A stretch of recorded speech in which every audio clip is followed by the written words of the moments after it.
Salut à tous! Aujourd'hui j'ai décidé de vous montrer 5 petits tips qui sont ultra pratiques et ultra rapides en rapport avec l'équitation. C'est parti, je vous montre. On commence avec un démêlant maison et pour ce faire vous aurez besoin de vinaigre de cidre, d'eau, d'huile, beaucoup conviennent alors faites avec ce que vous avez, un spray vide, un entonnoir, un verre pour mesurer et une cuillère à soupe. Personnellement, j'aime beaucoup l'huile de jojoba et de ricin, mais vous pouvez utiliser de l'huile de coco, d'argan ou encore d'amande douce. Ce que j'adore avec cette recette, c'est qu'elle est rapide, naturelle et économique puisque les ingrédients ne coûtent que quelques centimes. Donc on commence par ajouter un grand verre d'eau, puis on va rajouter un quart à un tiers du verre de vinaigre de cidre.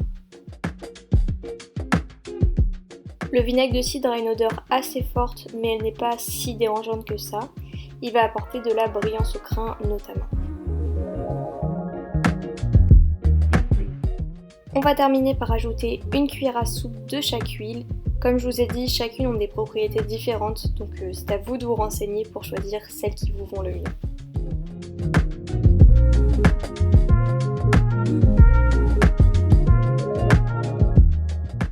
Et voilà, c'est déjà terminé. Alors il est important de bien mélanger avant chaque utilisation parce qu'à la base l'eau et l'huile ne se mélangent pas. Pour l'application, je vous conseille de le laisser poser entre 5 et 10 minutes, le temps du reste de votre ponçage.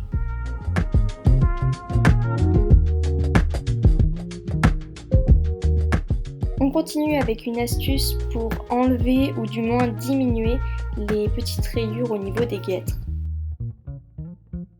Pour ce faire, je vais me munir d'un spray rénovateur plastique que j'ai personnellement trouvé chez Leclerc, mais il y en a dans tous les supermarchés. On va tout simplement venir en vaporiser sur la coque de chaque guêtre et laisser poser entre 5 et 10 minutes.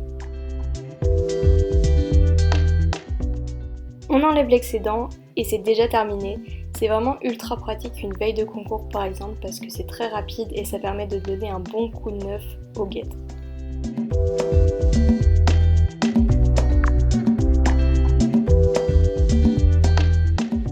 On continue avec la graisse et je vais vous montrer une alternative à la fameuse éponge qu'on connaît tous mais qui n'est pas très pratique et qui s'abîme assez rapidement.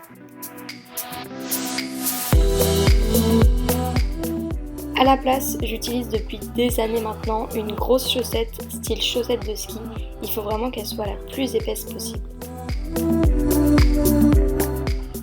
En plus d'être beaucoup plus rapide, ça va permettre de faire les petits recoins que l'on n'arriverait pas à faire en temps normal avec une éponge. Ici par exemple les petits clous des guêtres, mais ça marche également avec tout type de cuir. Ici je vous montre avec une paire de bottes.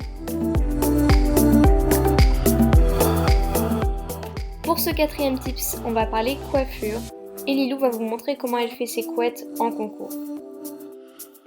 Donc on commence par venir prendre une mèche de crin avec laquelle on fait une couette comme un début de pion.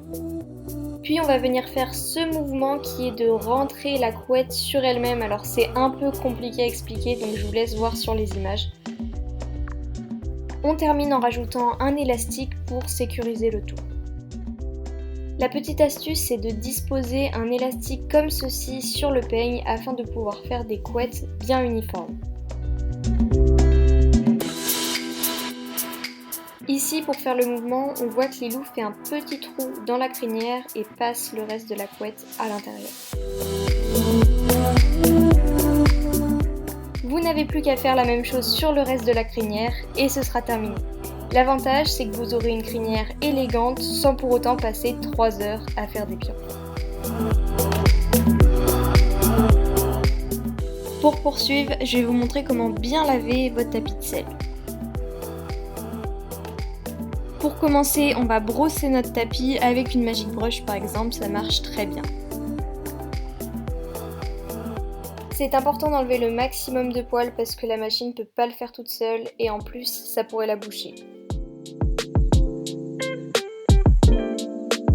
fois que c'est terminé, on vient mettre notre tapis en machine et on va ajouter une lessive, si possible hypoallergénique car la peau des chevaux est sensible.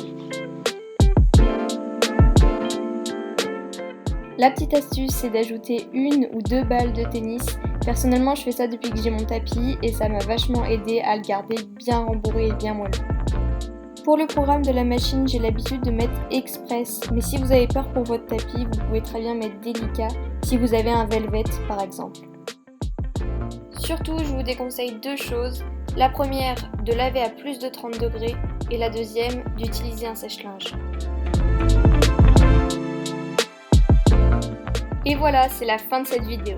En tout cas, j'espère qu'elle vous aura plu et qu'elle aura surtout été utile pour vous. On vous retrouve très bientôt pour des nouvelles vidéos. Salut!